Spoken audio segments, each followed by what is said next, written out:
And we are back. It is that time of year once again. It is time for everyone's favourite promo. It is Team of the Year. I say everyone's favourite promo. Team of the Year hasn't been great for about 4 or 5 years now, and everyone knows and everyone remembers once Future Stars starts that Future Stars is actually the best promo. No. He's got a point. But here we are. It's Team of the Year once again, and it is our first ever Team of the Year on EAFC. Now, before we actually jump into me doing my vote, I'm going to say this straight away. I am not going to do a Women's Team of the Year vote. Before you go, oh, you're being sexist, blah, blah, blah, blah, blah, blah, blah. I've not watched enough women's football. I've watched an amount of women's football. I watched a lot of the Women's World Cup. I've watched a few WSL games. I am in no position. I've not watched any Women's Champions League games other than the Manchester United PSG qualifier. So I'm in no position to actually make a justified vote for the Women's Team of the Year. So I'm not going to be voting on the Women's Team of the Year. However, I feel like I've watched enough men's football over the last 12 months to absolutely make an informed decision on what I believe the Men's Team of the Year should be. So let's jump straight into it now. And I'm actually going to jump straight to the midfield because for me, the midfield three is absolutely non-negotiable. And I'm going to start with my candidate for the Men's Player of 2023, and that is Rodri. Now, the reason I'm saying this is I genuinely believe that this player is the most important player in world football right now. Without Rodri, Manchester City are just not the same team. He is so important to them. He is, in my opinion, the main reason they won the treble in the 22-23 season. Not only that, if you still have any doubts as to whether or not Rodri should be in this team, he's not lost a game of football since March. He has not lost a game for Manchester City since February. Damn! That is staggering, and fair play to McSauce for being the one who was the last person to beat him, because his 2 goals for Scotland against Spain are the reason that Rodri did lose in March. But he has not lost a game since March. He is absolutely nailed on, should be in the Team of the Year, and in my opinion, should be the Men's Player of the Year for 2023. Next to him, Kevin De Bruyne, if it lets me put him in, Jude Bellingham. As far as I'm concerned, that is the midfield three. Like, if you're doing this vote and that's not your midfield three, I don't normally say stuff like this, but honestly, you're either stupidly biased towards a player that's not one of those three, or you're one of those people who goes, well, De Bruyne was injured for 4 months. He shouldn't be in the Team of the Year. Kevin De Bruyne, in terms of actual on-field performance, probably was the best player of 2023. The only reason I would give it to Rodri is, like I said, I just feel he was even more important to how Manchester City achieved what they achieved. So for me, that is your most important player of 2023, the best player of 2023, and the best young player of 2023. So for me, that midfield is absolutely non-negotiable. So that is what we're starting off this video with. Now we'll do what we normally do, which is jump back to the goalkeepers and do the rest of this properly. So we've got some nominees for the goalkeepers. We've got Alisson, Ederson, Samba, Coble, Szczesny, Mainan, Dad? Oblak, and ter Stegen. Now for me, this is only really between 2. I would say honourable mentions to Ederson and Mainan. I think they've both had very, very good seasons, but in terms of overall level of performance, I think Ederson, yes, was part of that treble-winning team. I think that's the only reason he's an honourable mention. And I think Mike Maignan has had some very good performances for AC Milan, and particularly for France, that I saw in some of the qualifying and in the Nations League this year. However, for me, this is between Alisson and ter Stegen. Alisson, in my opinion, probably the best performing goalkeeper of the calendar year. Ter Stegen, probably statistically, or factually, statistically, the best goalkeeper of 2023 with the amount of clean sheets, breaking the La Liga record for clean sheets. However, like I say, I tend to go on what I believe are the top performers and the most important players. So I am going to go for Alisson as my goalkeeper. I genuinely believe, sitting here right now, that Alisson is Liverpool's most important player. And I know people will go, oh, what about Van Dijk? What about Salah? I genuinely think the drop-off in player from Alisson to Kelleher is a much bigger drop-off than, say, Van Dijk to Konate or Salah to Jota or Diaz. I just think you take those players out of the team, Liverpool can still cope. You take Alisson out of that Liverpool team, and they struggle so much more. He's so integral to everything they do. So for me, Alisson is the top goalkeeper.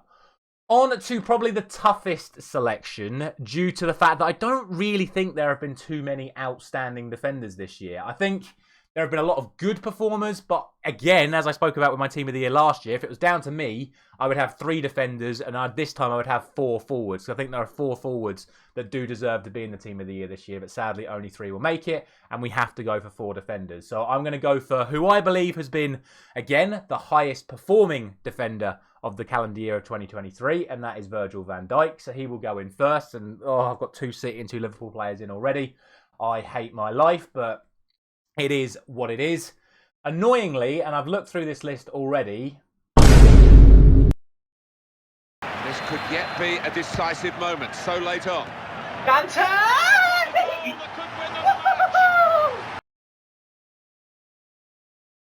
You just knew that was going to happen! I'm of course joking, Dante is not going to be in the team of the year, but the player I was looking for that is not in this list, incredibly for the 2nd year running, is Kyle Walker. I don't know what Kyle Walker needs to do to get in the team of the year.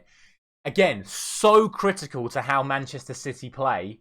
Arguably, and definitely in my opinion, still the best right back in the world. If you're coming up against a World 11 in world football right now, you're picking Kyle Walker as the right back. I don't care about these Trents and all that lot. Firstly, the only reason I'm not going to put Trent in this thing, I think Trent has had a very, very good year, but Kyle Walker and Kieran Trippier have both been better than Trent at right back for the calendar year, for the whole calendar year.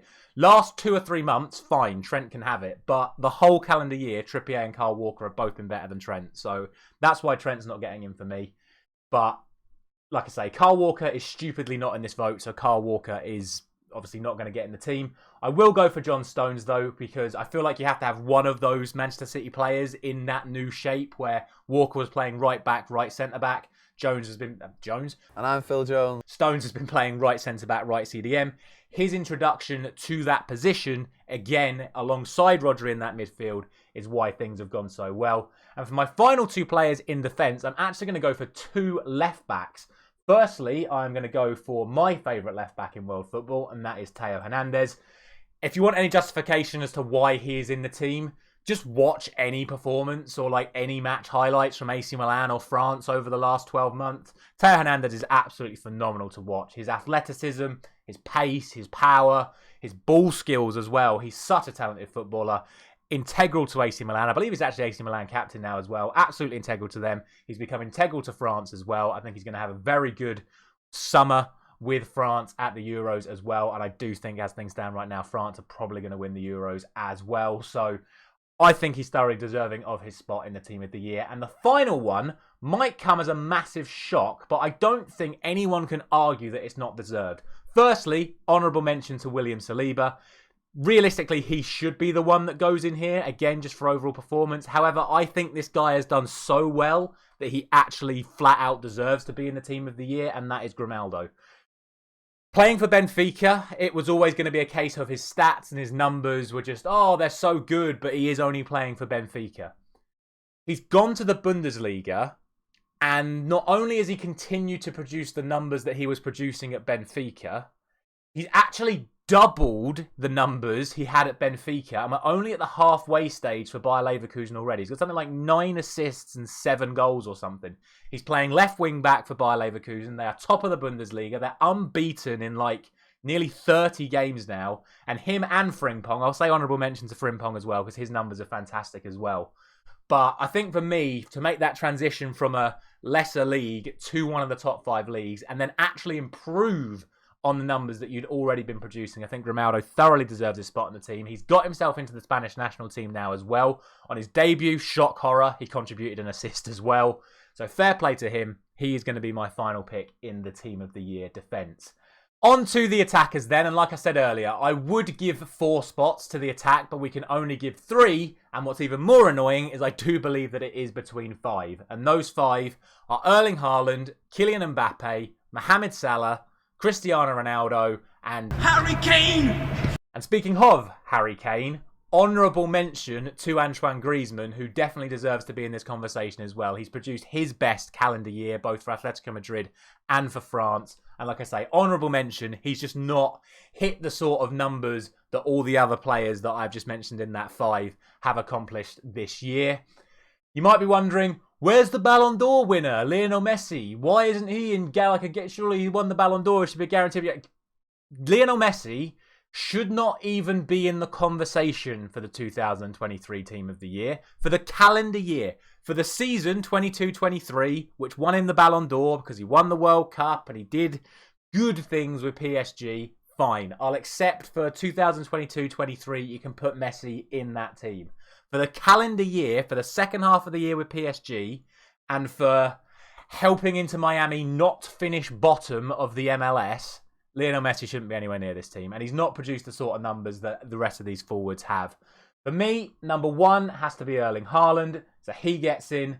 Number 2 has to be Kylian Mbappe. And then the last one, like I say, it's between Salah, Kane and Ronaldo. I think Salah has had his best year individually as a footballer. He's always been someone that's produced goals for Liverpool, but he's also started contributing a lot more assists this season. I think Cristiano Ronaldo definitely deserves to be in this conversation, given the fact that he is the world's leading scorer for 2023. And for those of you that are going, oh, well, he's doing it in the Saudi league, it doesn't count. Shut up, bitch! He's also the second top scorer in the Euros qualification as well. Only Lukaku scored more goals than Cristiano Ronaldo in qualifying. He outscored Mbappe and he outscored Haaland and he outscored Kane in Euro qualifying for Portugal this year as well. So Ronaldo definitely deserves to be in the conversation. However, I just don't quite think his achievements are on the same level. Neither are Mohamed Salah's as Harry Kane, and he will get my final spot. For me, to go to a new club after being at Tottenham for so long, for having a season that he had at Spurs where he would have won the Golden Boot, I believe, every single other year other than the other year that he won it. It just wasn't the fact that Erling Haaland outscored him that he didn't get all those accolades. His goal and assist contribution for Tottenham was the highest it's ever been. And then to go to Bayern Munich and essentially break all of Bayern's goal-scoring records for a debutant player already. His goal contributions for England haven't slowed down as well. I think definitely Harry Kane deserves to be in the Team of the Year. And that is going to be it. Let me know all of your thoughts down in the comment section. Do you agree with my Team of the Year? Is it wrong for me to completely exclude the Ballon d'Or winner? Do I go for another player in defence? And like I say, do you disagree with that midfield? For me, I don't think the midfield's got any room whatsoever to be changed. But that is going to be it. Thank you very much for watching. As always, I will see you for that Team of the Year pack opening very, very soon.